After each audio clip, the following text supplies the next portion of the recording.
Ben, je crois que ce que nous avons vu était choquant. La façon par laquelle ils ont été interpellés, et lui et ses deux collègues, Diani Alpha et Bilo Ba. Nous avons déjà condamné cet état de fait au niveau des forces vives de la nation en reconstitution, le jour même de cette arrestation.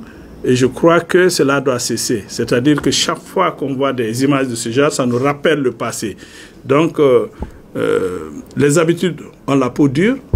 Et je crois que c'est à nous, et aux nouvelles autorités surtout, de prendre conscience de cela et de faire en sorte que cela n'arrive plus.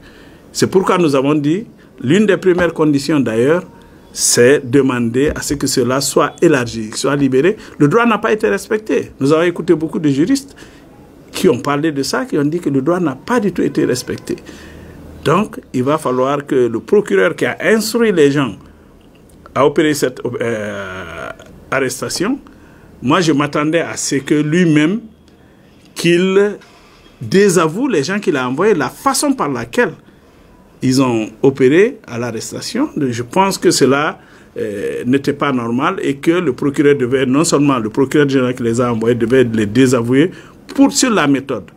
Ce n'est pas ce qu'il leur a demandé de faire. Mais s'ils agissent comme ça et qu'ils les supportent là-dessus, ça veut dire qu'ils nous déçoivent. Franchement, j'avais beaucoup confiance en ce jeune procureur, personnellement, vu les positions qu'il avait prises avec l'ancien régime et même avec le nouveau cas qu'il a tenu contre certains qui ont des habitudes vraiment cavalières au niveau de la junte.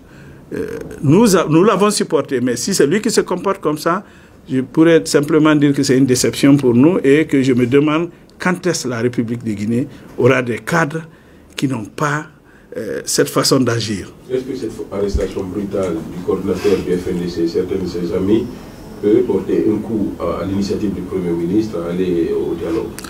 Oui, ça a déjà porté le coup, hein. Ça a déjà porté le coup, mais je crois que c'est... Vous savez, moi, j'ai toujours dit, mieux vaut avoir la personne qui a, par exemple, qui est en train de faire une action, s'il y a eu des ratés, que ça soit elle qui se rectifie, au lieu d'avoir une autre personne qui vient de rectifier.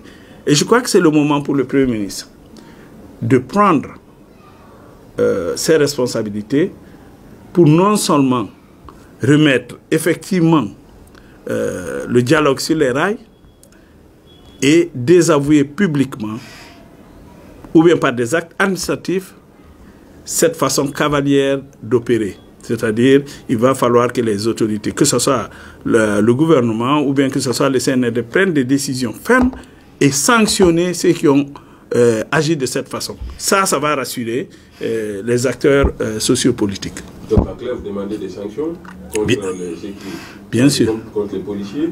Oui, bien sûr. Nous demandons des sanctions. On ne peut pas traîner quelqu'un comme ça. Non, ce n'est pas possible. Nous demandons purement et simplement des sanctions. En tout cas, nous, au nom de mon parti, c'est ce que nous demandons. Nous demandons qu'il y ait des sanctions exemplaires pour dire aux gens on ne peut pas opérer de cette façon. Voilà.